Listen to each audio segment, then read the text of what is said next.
Volana maromaro taoriny etsika fotsy sy fifidianana filoham-pirenena raikitra indray ny fanakorontanana nataon'ny mpitandro filaminana izay tarihany colonel Tuju Rawil John.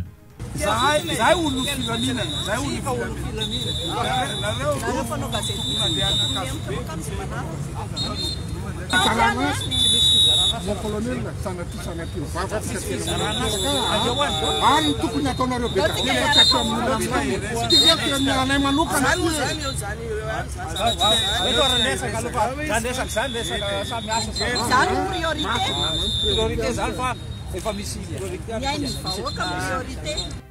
Niverina niatrika izy ireo avy amin'ny fanoherana indray ity colonel Tuju Rawil John ity. Tamin'ny alalan'ny fanakatsakanana nietsika izay saky ataon'izy ireo amin'ny fanoherana makasika ny fotoam-bavaka eny Magro Beoririka.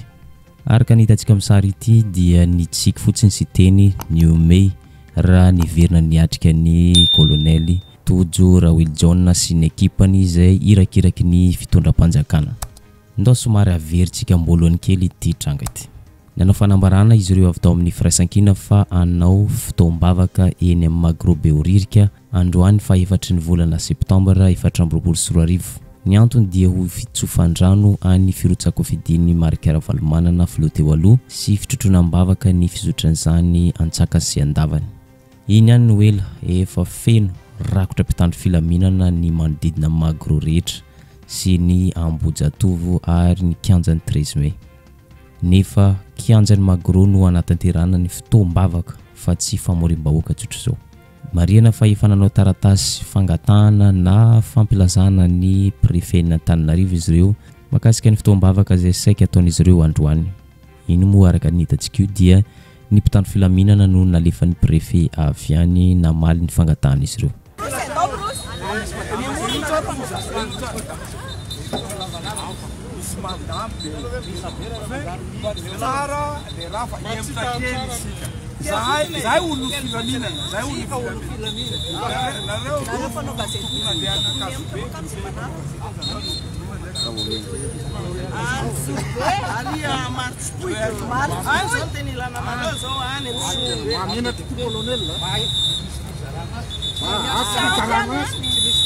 Mon colonel, ça n'a plus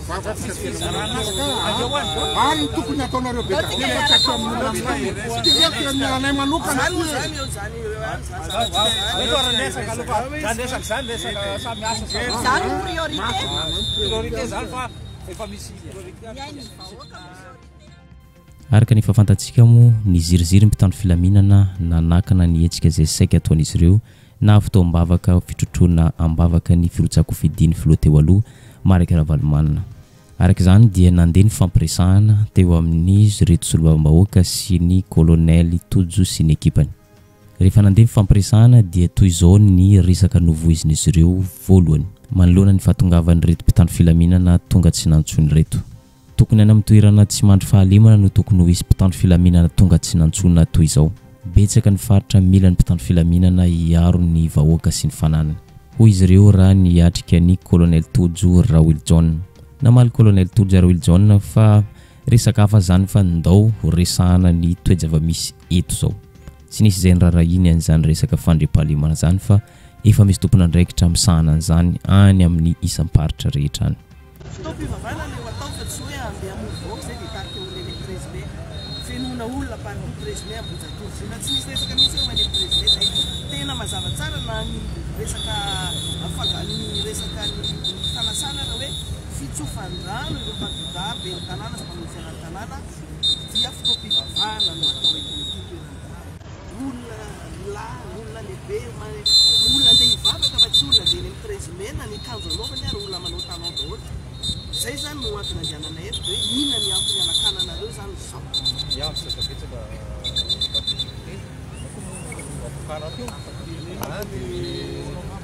Matu diresaka teo matonareo zany nangataka zay lalana koa moa mpanao lalana raha teo fantatra tsara zay matu nangataka amin'ny autorité fangatana azy fantatrareo tsara hoe zay lalana dia nisy ny valiny koa ny valiny autorité zay namokandisy koa zany tsy fantatrareo hoe compétent afaka namokany zay dia namokany décision moa zany izy dia fantatrareo ty kopity andafasana kokoa zay itiny copie andena le fatana aminareo le valiny dia manatanteraka an'izay ara-dalàna zay zany tsika io hoe tsy omenanareo zany le tato miantso zay efa fantatrareo zay misoratra anatiny le manatanteraka an'izay tsika manatanteraka an'izay aloha dia manatanteraka an'izay tsika tsy zavatra akoatra an'izay hoe manatanteraka an'ilay voasoratsy ny lalàna izy. Nampitainy maître hanitra solombavambahoaka voavidy tao amin'ny boribory tany voalohany fa efa nangataka lalana tamin'ny préfet izy ireo fa tsy nahazo. Ny antony noho ny fisian'ny birao-mpanjakana maro manodidina ny Behoririka sy ny Magro izay fananan'olo-tokana dia tsy izany fa fananan'ny Andriamatoa Marika Ravalomanana. Hita taratra izany fa tsy misy akory izany rehetra izany fa lainga no sady teny entina anakorontana ny saim-bahoaka. Araka izany hita mazava fa matahotra ny fitoeram-panjakana ka mampiasa hery mampiasa ny mpitandro filaminana atao fitaovana herim-pamoretana. Ny eny amin'ny Magro no nanaovana fampilazana hanaovana fotoam-bavaka dia feno rakotra mpitandro filaminana ny 13 Mai Ambodiatovo ary manodidina ny Magro sy Behoririka rehetra. Fa nahoana loatra mazava izany fa tahotra hoy maître hanitra. Io ny misy le ramatoa anankiray iny miteny hoe tsy miteny olona zay teneninao ihany Jesoa zay saika ho atainao ataonay taonge mangataka an' Jesoa zay fa le izy androany mahafantatra an'ireo mpanao gazety mahafantatra mihoatra lavitra noho izahay fa mariky ny fatahora zao zavatra zao ary tena hoe fanaovana tsinitsinina zon'olombelona nge le zavatra rehetrany zo hivavaka zo hivory zo andeha hivezivezy eraky ny tanàna aty Behoririka ve no andeha hivavaka ny vahoaka ho an'ny Antananarivo renivohitra hatrany Ambodiatovo feno mpitandro filaminana be lehibe eny misy planady eny amin'ny 13 Mai mpitandro filaminana be lehibe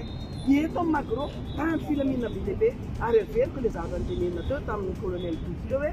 farfelu ny valitenin'ny préfet satria ny antony izy tsy afahanay manao an'le hetsika eto androany dia alefa makany Magro Tanjombato commune Tanjombato zany dia hoe satria misy birao-mpanjakana manodidina eto aiza misy birao-mpanjakana eto manodidina eto samy mahita nareo aiza birao-mpanjakana tena désorienté zany le préfet satria désorienté mena baiko tsy mifanaraka amin'ny zavatra mifanaraka amin'ny lalàna zay nge afaka tsy nangataka afaka tsy nanaja ihany koa fa fifanajana nanaovana ny taratasy napetraka teo aminy hoe misy fitaombavaka zay atao amin'ny Magro Behoririka dia mampafantatra anao izahay fa afaka tsy nampafantatra anazy zay fa fifanajana zany ka rehefa tsy mifanaja dia aleo vahoaka zany no ametraka an'izay fanajana sy fanajana. Namaly azy ireo ny solotenan'ny mpitandro filaminana colonel Toujra Wiljon baiko no antony mahatonga azy ireo mandrakotra toerana rehetra toy ny kianjan'ny 13 Mai kianjany Ambodiatovo ary Behoririka sy ny manodidina azy. Fanampy izay mbola tsy afa-po tamin'ny valinteny izay nataon'ny mpitandro filaminana i solombavambahoaka sy Tindra Andrena Soloniako. Toy izao ny fanontaniana napetraka tamin'ny colonel Toujra Wiljon. Fandikan-dalàna ve ny fivoriana izay hanaovana fotoam-bavaka eny amin'ny Magro izay efa fantatrareo mazava tsara fa fananan'olo-tokana fa tsy fananam-panjakana velively. Fanampin'izay nanontany ihany koa sy Tindra Andrena Soloniako hoe Jean Rose ve ny toerana manodidina Magro sa sakanana tsotro izao izay tsy amin'ny antony. Tsotra ny valintenin'ny colonel Rawilson Tojo manatanteraka baiko fotsiny ny antony natongavana eto fa tsy afaka maly fanontanianareo ka any amin'ny préfet izay namoaka ny taratasy fanakanana ny hetsika ataonareo no tokony hametrahana izay fanontaniana izay fa hahazo valiny ianareo. Rehefa ny mpanohana ny fitondrana manao fivorinana amin'ny gara dia ara-dalàna mba tiana ho fantatry ny vahoaka malagasy satria misy an'ireto mpanao gazety rehetra eto fa maninona ary zahay tsy any amin'ny garany propriété privé io sady clôturé io tsy ny zavatra mbangataiko ny chef zany ianareo matanjaka tsara manana basy manana raha hoe hodidinonareo ampinao ataovinareo fois 5 fois 10 fois 1000 ny miaramila ny sécurité nio fa zahay rehefa avao tsy anao nio fa hivavaka zahay dia hody zahay rehefa aveo zay zao ny zavatra tokony nataontsika satanao araka n'le izy io fantatrareo tsara ny lalàna satria tsika manara-dalàna rehefa misy décision administrative lalàna fantatrareo tsara fa zay zany le izy atsika ve tsy anaraka an'izay matoa zay eto dia manaraka an'izay mampanatanteraka an'izay araka ny mahatompona andraikitra fa mampanatanteraka lalàna responsable azafady chef jaune rouge izy ty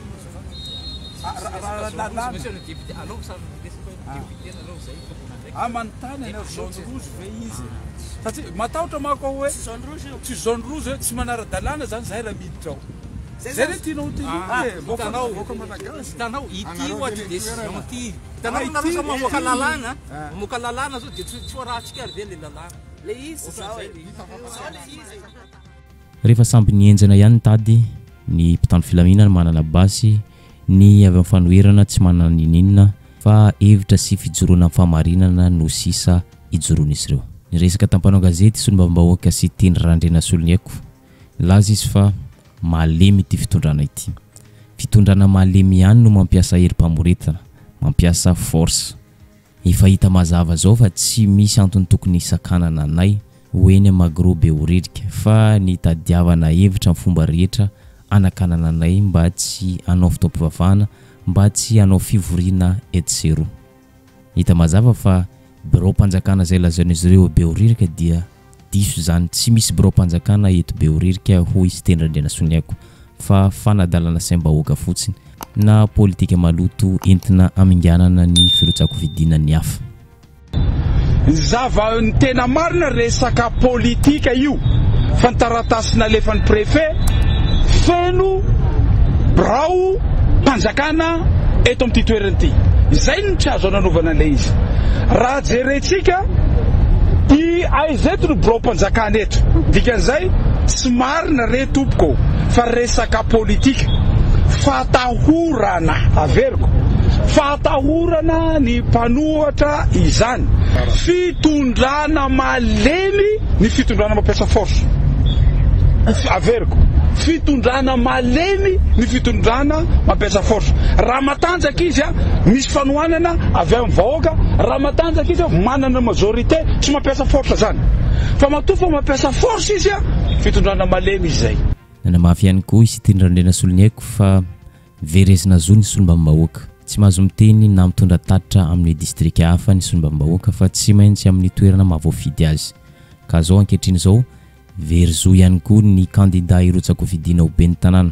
tsy mahazo miteny amin'ny commune izay ilatsana ny olona ray ka terina ho any amin'ny commune hafa raha anao zay fandraisam-pitenenana izay. Arak'izany naverina mafisiny ity solombavambahoaka ity fa malemy ny fitondran'ny filoha Andry Rajoelina satria mampiasa force, mampiasa herim-pamoretana. Izany rehetra zany dia ny avy ao amin'ny fanoherana ihany no ampiarana izany. Ny mpanohana fitondrana raha anao fihetsiketsena dia tsy misy sakatsakana, tsy misy mpitandro filaminana anakorontana azy ireo. Fa ny avy amin'ny fanoherana dia tsy mahazo miteny ninona ny antony na ara-dalàna io na tsy ara-dalàna.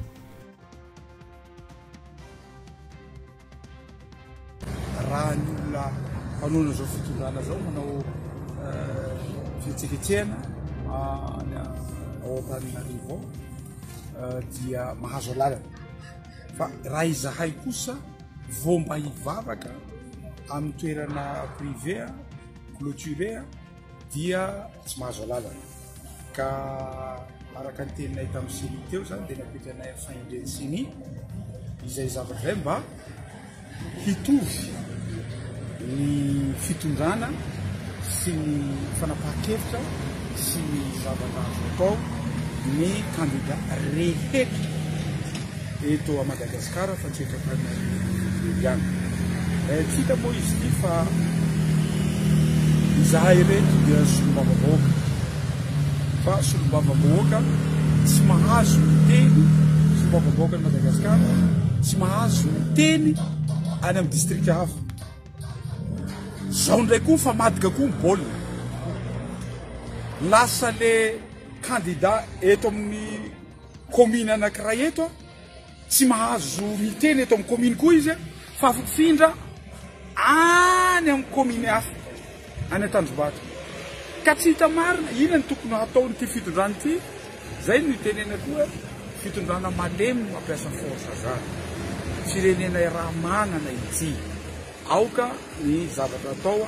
mba eo fanapahan-kevitra atao mba hifanaraka amin'ny lalam-panorenana fa tsy abadibadika hoe député eto ianao tsy mahazo miteny aria ianao koa mera eto na ben'ny tanàna eto tsy mahazo miteny eto tsy mahazo manao araka izany rehetra izany dia nametraka fitarenana teny amin'ny CENI ny vovonana firaisan-kina nampafantatra ny CENI ny toe-javamisy ary ny taky ny fandraisana andraikitra izay ataony ity vondrona maleo tena misahana ny fifidianana ity nanamarika sombam-bahoaka Rina Randriamasinoro fa tsy fitarenana akory no antony nandehanan'izy ireo teny amin'ny CENI fa fitakiana ny fampiarana ny voalazan'ny lalàna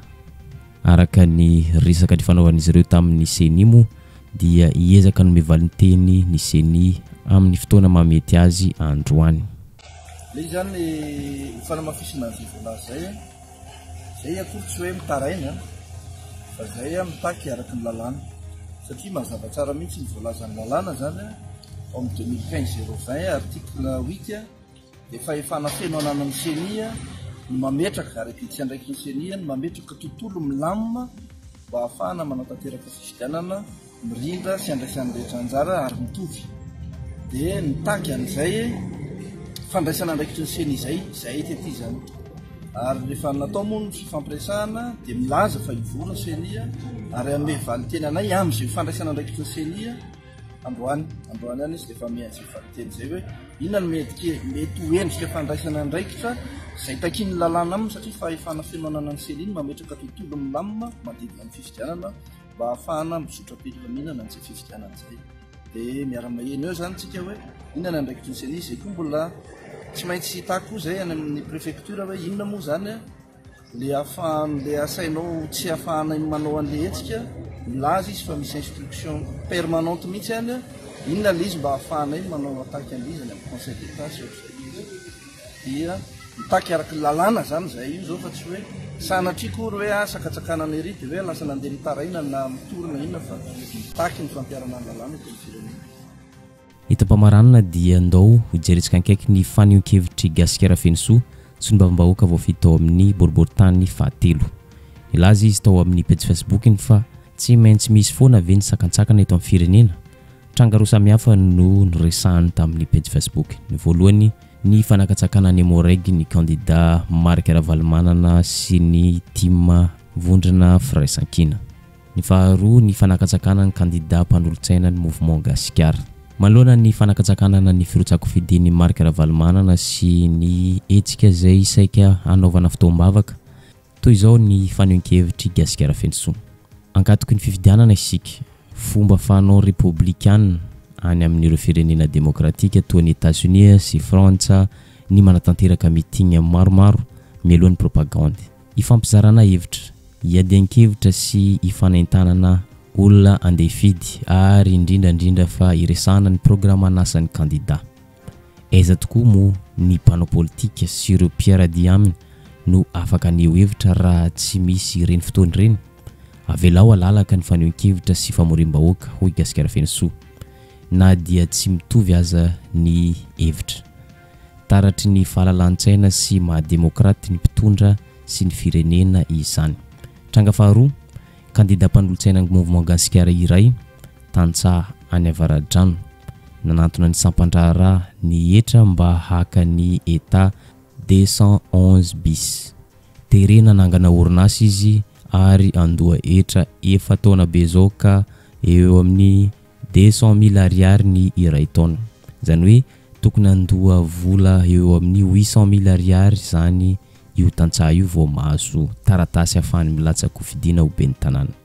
ekena fa tokony andoa etra ny olona manana antonasa saingy iara-malala fa mbola betsaka ny malagasy indrindra ireo ambanivohitra no izay hoanina an'io no tadiavina an'io